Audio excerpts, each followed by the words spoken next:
Pourquoi vous avez décidé d'enregistrer votre évaluation? Moi, j'ai décidé d'enregistrer mon évaluation parce que pour moi, ça devait me plaire. Junior, 17 ans, citoyen camerounais. Après ça, peut-être, comme je suis en France maintenant, si les choses marchent bien, peut-être demain, si j'ai une famille, je peux peut-être dire à mon fils que aujourd'hui, quand tu vois là, moi, j'ai migré pour arriver ici. Peut-être quand tu vas lui dire que tu as migré pour arriver ici, il ne va pas te croire. Maintenant, lui montrant l'audio, il comprend quand tu es arrivé, ce n'était pas facile. Tu as dû te battre et quand lui va voir maintenant, il va comprendre que non, son papa, tout ce qu'il a aujourd'hui, c'est pas tombé du ciel. Son papa a souffert pour avoir tout ça. Donc, c'était un peu dans le sens là. Lorsque vous partez à l'évaluation, vous avez une appréhension, vous avez peur, vous êtes inquiet. Non, on n'a pas peur. On n'a pas peur parce que c'est ton histoire, c'est ton vécu que tu racontes, ce que tu as eu à vivre et tout et tout. Tu dis même la vérité, tu n'es pas sûr si on va te prendre. C'est pour ça que le jour où on a l'évaluation, on dit que tu peux t'asseoir sur la chaise électrique. La chaise électrique. Oui, la chaise électrique, c'est l'évaluation. Tu es assis, on te pose des questions. Tu revers des souvenirs en toi que tu ne voulais plus. Malgré tout ça, ça n'empêche pas le poteau. Ça n'empêche pas le poteau. C'est comme ça. Alors ce qui est frappant dans cette évaluation qu'on a pu écouter, c'est que dès les premières minutes de cet entretien, l'évaluatrice vous dit que vous pouvez demander l'asile. Vous saviez ce que c'est à ce moment-là, demander l'asile? Non, moi je ne sais pas. Moi j'étais novice. Donc j'étais perdu. J'étais comme un chien devant la télé. Parce que quand on informe un mineur présumé qu'il peut demander l'asile, c'est qu'on pense qu'il n'est pas mineur dès le début. Ça veut dire qu'elle vous a jugé sur votre physique. Peut-être au début vous êtes très grand. Je ne sais pas, peut-être ma taille a dû l'influencer. Si on veut juste s'attarder sur la taille, ce n'est pas de ma faute sur grand détail. C'est pas moi. C'est la nature. Vous mesurez combien? 2 mètres. 2 mètres.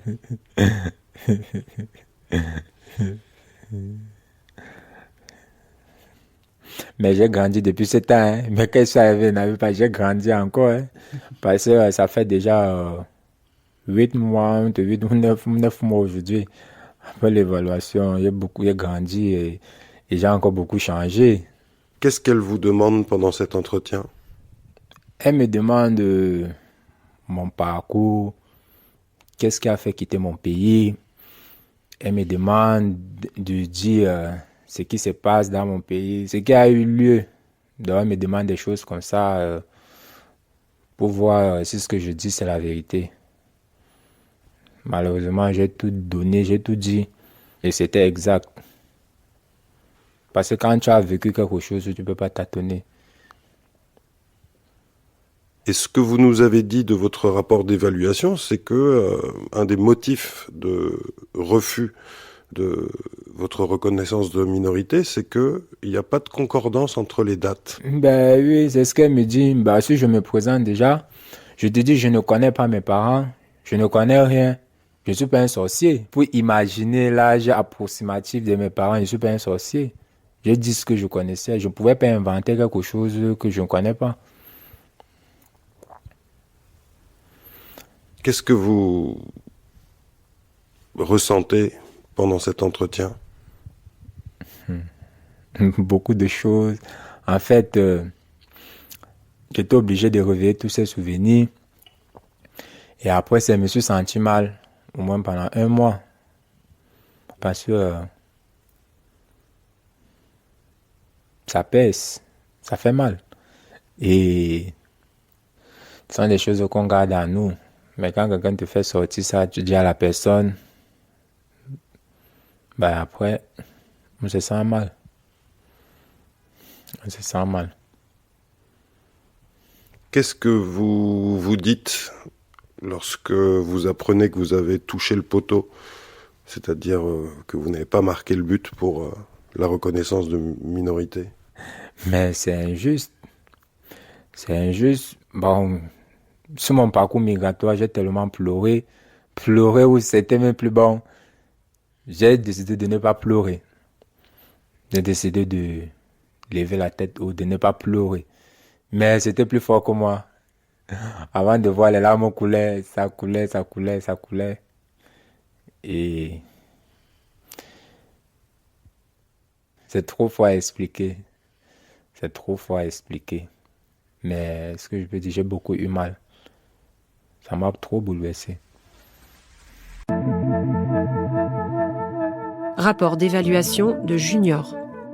Monsieur, nous avons le regret de vous faire savoir que cet entretien d'évaluation ne permet pas de conclure à votre minorité et à votre isolement dans la mesure où vos propos concernant votre famille et votre quotidien ne comportent pas de repères temporels croisés permettant de les rattacher à l'âge que vous déclarez.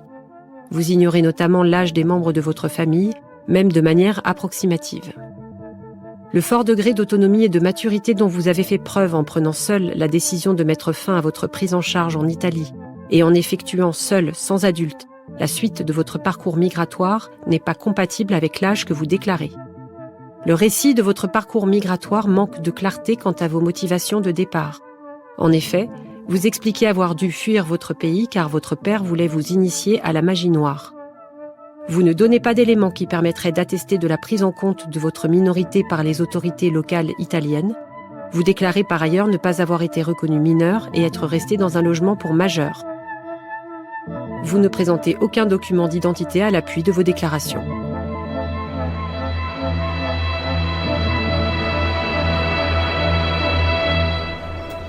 Dans cette situation d'évaluation où l'incertitude est omniprésente, en fait, le doute va devenir l'arme. Dès que le doute pointe, alors le doute se généralise sur l'ensemble de ce qu'est le jeune, en fait, sur sa situation, sur son âge, sur son récit.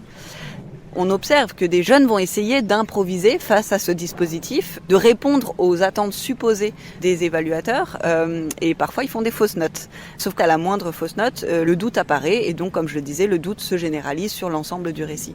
À tel point que l'évaluateur, avez-vous observé, est en quête de la faute et de la fausse note pour pouvoir justifier une décision qu'il a parfois déjà prise. Absolument. Et là, ça questionne le principe de présomption de minorité. C'est-à-dire que est-ce qu'on est dans une démarche de on part du principe qu'il est mineur et on va investiguer pour vérifier qu'il est bien mineur, ou est-ce qu'on part du principe qu'il est majeur et je vais aller chercher des éléments dans son récit ou dans son comportement qui vont me permettre d'argumenter la décision qui a été prise en amont. Et c'est là où ça met l'accent sur la force de ces catégories préétablies dans lesquelles le jeune tombe quasiment dès son arrivée en réalité.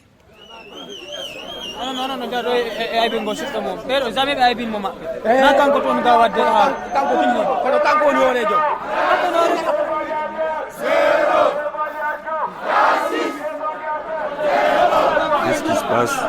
On est venu ici pour revendiquer notre droit à Tolbiac ici, parce que la majorité des mineurs, c'est ici qui viennent pour demander les minorités, mais elles ne reconnaissent pas les mineurs. Surtout maintenant. Quand on t'est évalué, on te dit on n'est pas reconnu mineur, on ne te loge pas, on ne te donne rien sauf on te fait foutre dehors. On est resté il y a des autres pendant quelques mois, des années.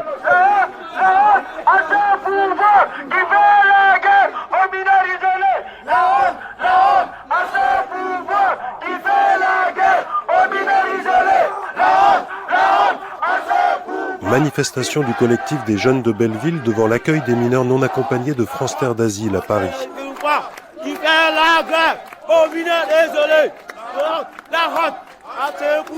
Revendication du collectif des jeunes du parc de Belleville. Milor, 16 ans, ressortissante congolaise. Premièrement, à l'évaluation, notre droit au repos n'est pas respecté. Avant l'évaluation, on n'est pas hébergé ou alors on est hébergé juste une nuit avant de faire l'évaluation. L'évaluation est raciste.